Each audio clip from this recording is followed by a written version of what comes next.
primary cause of death for African teenage girls is not malaria or HIV or any other disease.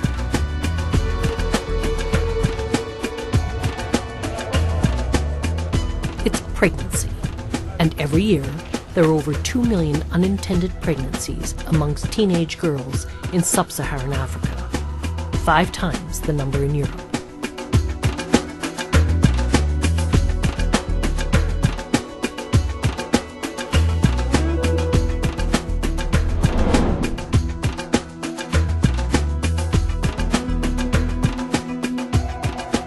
More than 200,000 African women die, and many more experience infection, disease, and permanent disability from pregnancy-related causes.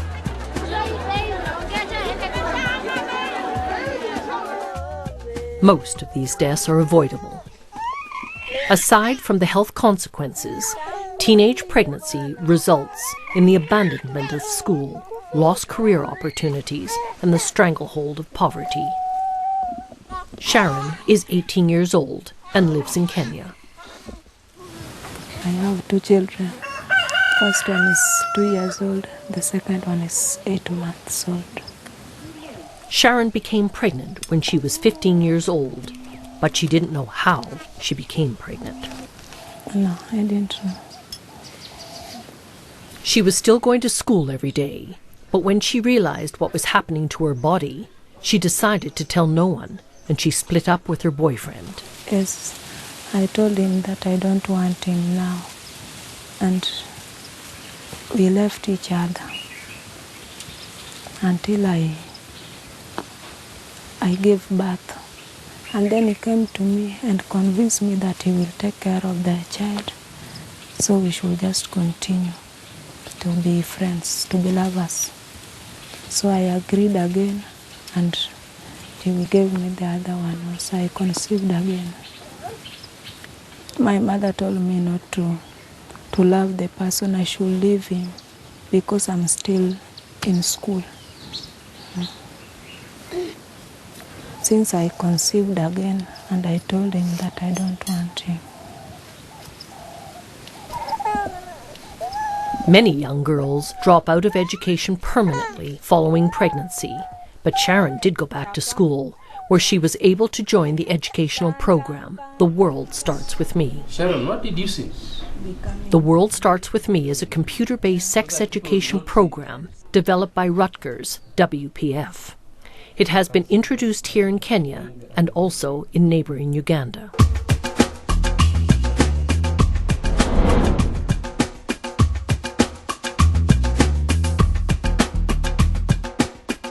My boyfriend came and visited me at home, and then the boyfriend told me to escort him at his place to do some sex. Then I asked him that, do you have a condom? And he told me, let's go and buy. Then we went to the shop, there was no condom. Then we go to another shop, even there was no condom. The lack of availability of contraceptives and their cost are major factors affecting the health of young men and women. Hajala's story, here in Uganda, is not uncommon, and she did get pregnant. She was 15 and has been caring for her blind and mentally handicapped child ever since. Inadequate knowledge about contraception and how to obtain health services and advice, sexual manipulation, a high risk of sexual violence, and poverty are some of the reasons why many teenage girls in Africa are especially vulnerable. Almost half of all adolescents in Uganda think that a woman cannot get pregnant the first time she has sex, or if she has sex standing up. Misconceptions that condoms cause cancer or infertility are common. Clinics such as this one can provide help and advice to girls and women, which is otherwise unavailable. Voluntary HIV testing, a quick and easy process which can give a result in around 15 minutes, can help the decision when choosing a contraception method. Jackie has been faithful to her boyfriend since she was 13 years old, and they have both tested HIV negative. Other family planning methods that you can use. Which method would you prefer? I would prefer the injector plan. Are you comfortable? Yeah. You don't fear injection? Adolescent childbearing carries particular risks. Young girls are often not physiologically mature, and those giving birth for the first time may lack essential information and have no access to health services and support. You can hold. Teresa in Tanzania was raped when she was 14. But that was only the beginning. Her labor went on for 3 days before anyone took her to the nearest hospital.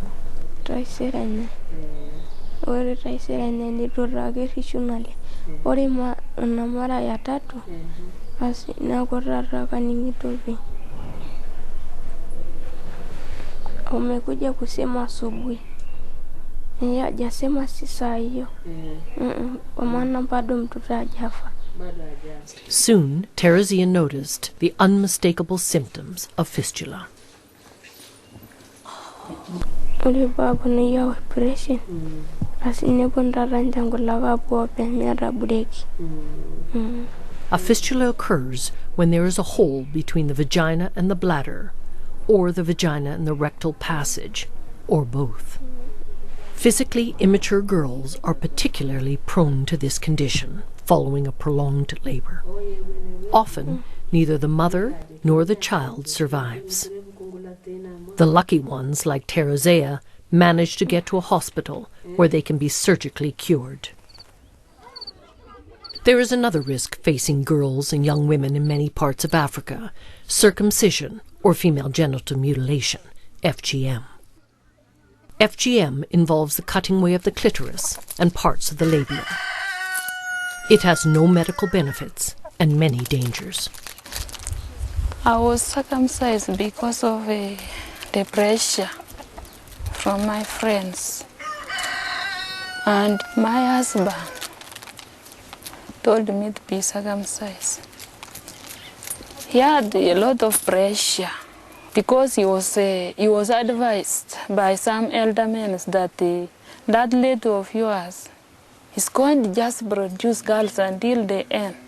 He was advised that you just try to advise the other woman of yours to be circumcised, such that the hormones will change and she will have a baby boys. Chibeti, who is now 25, was married when she was just 13 years old, here in Uganda. At 14, she gave birth to her first daughter. 2 more daughters followed in the next 2 years. And then at 17 years old, she was circumcised. After her circumcision, Chibeti became pregnant again, with yet another girl. Her husband rejected her, and she and her children had to leave the family home. Why did he again blame me for having only girls, and yet I was not God who made them? Chibeti and her daughters now live with her mother. She is unlikely to find another husband. The chances of survival from pregnancy for a mother in Africa are many times smaller than in industrialized countries such as those in Northern Europe. For every 100,000 births in Europe, around 6 women will die.